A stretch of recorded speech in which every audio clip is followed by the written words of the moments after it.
Showdown sila. Ayan. Okay, sa group photo muna kasama ng mga girls natin. Ng ating dalawang team. Ayan.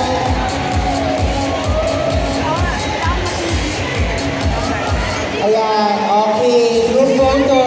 Alam niyo ba kung bakit Team Diyos ay ang pinagsama Team Judy and Sanya? Group naman natin sila para makasali sa ating grand showdown.